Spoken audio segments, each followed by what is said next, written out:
नमस्कार दोस्तों, आखिर वो दिन आ ही गया कि केंद्र सरकार ने चुनाव से पहले जारी कर दिया है सीएए। आखिर क्या है सीएए, इसके बारे में आज संपूर्ण जानकारी हम प्राप्त करेंगे।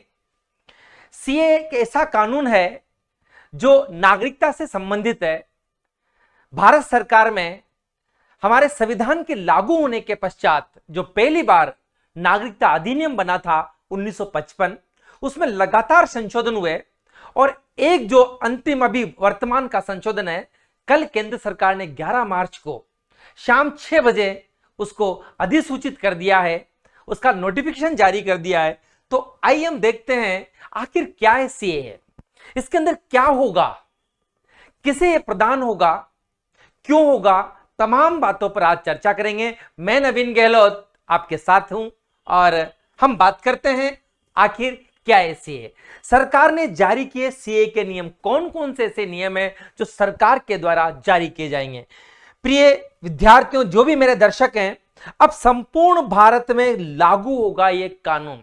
ये कानून नोटिफिकेशन 11 मार्च 2024 को साय 6 बजे नोटिफिकेशन जारी हो चुका था और अब संपूर्ण भारत में लागू होगा हमारे पास सीएए। आखिर क्या है सीएए? Citizen amendment act. और देखिए हमारे मोदी साहब और अमित शाह जो हमारे गृह मंत्री हैं, इन गृह मंत्री की मुस्कान देखकर आपको लग रहा होगा कि नागरिकता संशोधन अधिनियम जो 2019 है उसको पारित कर दिया गया है। इस बात का ध्यान रखना, केंद्र सरकार ने जारी किया नोटिफिकेशन 11 मार्च 2024। आप याद रखना, मेरे समस्त दर्शक याद रखेंगे, 11 मार्च 2024 को नोटिफिकेशन जारी हो चुका है।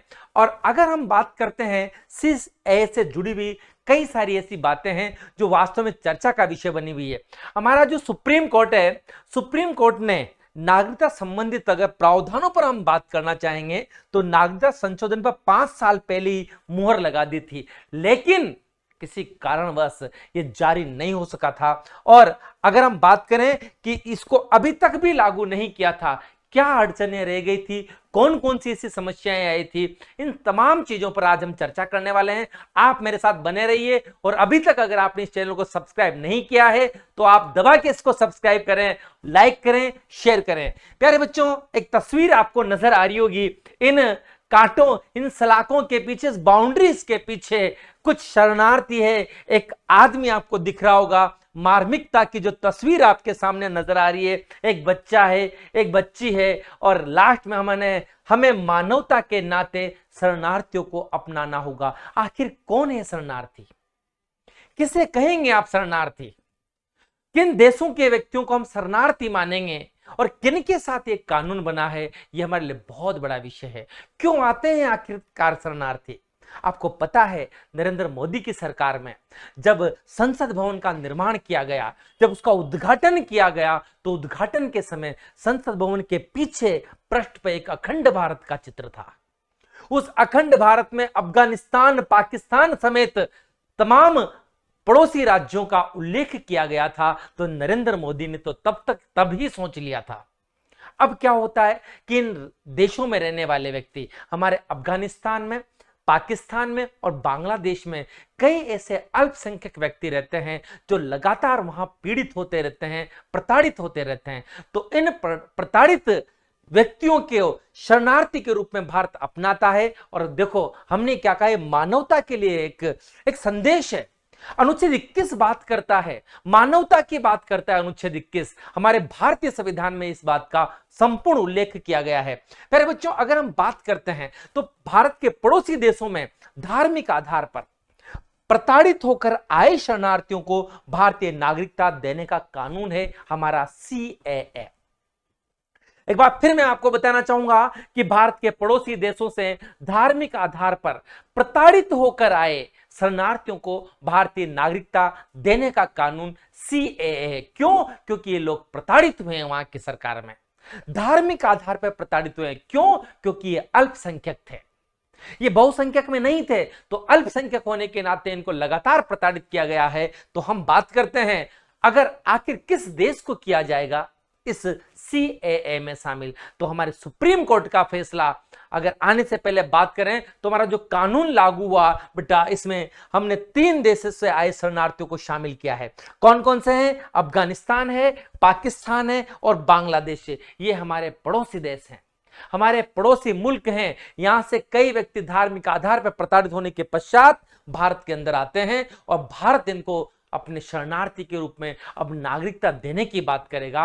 इस बात के लिए हमारा जो कानून पारित हुआ वो है CAA। इस बात का ध्यान रखना। हम बात करते हैं कि किस धर्म के लोगों को इसमें शामिल किया गया है। तो ये वह धर्म के लोग हैं जो बिल्कुल अल्पसंख्यक हैं, ये बहुसंख्यक में नहीं है। और ये हमेशा सा हुआ है कि बहुसंख्यक वर्ग हमेशा अल्पसंख्यक वर्ग के ऊपर प्रताड़ना का कार्य करता है। तो ये अल्पसंख्यक उन देशों में कौन कौन थे? देखिए हमारे स्क्रीन पर है हिंदू। इन देशों में जो मुस्लिम कंट्रीज हैं यहां पर हिंदू अल्पसंख्यक हैं, सिख अल्पसंख्यक हैं, जैन, फारसी, ईसाई और बौद्ध, ये 6 कौम ऐसी है जो अल्पसंख्यक है। इसलिए भारत ने क्या कहा? भारत एक निरपेक्ष देश है। भारत हमारे पास, हम किसी भी प्रकार के धर्म को, भारत का अपना कोई धर्म निरपेक्ष धर्म नहीं है। हम धर्म निरपेक्ष राज्य हैं। हमारा अपना कोई धर्म नहीं है, हमारे राज्य का अपना कोई धर्म नहीं है। हम इसका सीधा सीधा मतलब ये निकाल सकते हैं ना कि भारत सभी धर्मों को समान रूप से मान्यता देता है। तो ध्यान रखना मेरे प्यारे विद्यार्थियों, मेरे प्यारे दर्शकों, कि हिंदू, फारसी, सिख, ईसाई, जैन और बौद्ध, ये 6 ऐसे मतावलंबी हैं, 6 ऐसे मतलब धर्म हम कह सकते हैं, 6 इनको वर्गों को कह सकते हैं जो इन देशों में, बांग्लादेश, पाकिस्तान और अगर हम बात करते हैं अफगानिस्तान में, अल्पसंख्यक की कैटेगरी में आते हैं। मेरे बच्चों, सुप्रीम कोर्ट ने क्या कहा कि 31 दिसंबर 2014 से पहले, 31 दिसंबर 2014 से पहले भारत आए लोगों को यह अधिकार दिया जाएगा। क्यों ये संशोधन रखा गया था? 2019 की बात होती तो उन्होंने क्या कहा कि जो व्यक्ति इससे पहले भारत आ गया था उनको CAA में शामिल किया जाएगा। इस डेट को याद रखना आप, 31 दिसंबर 2014।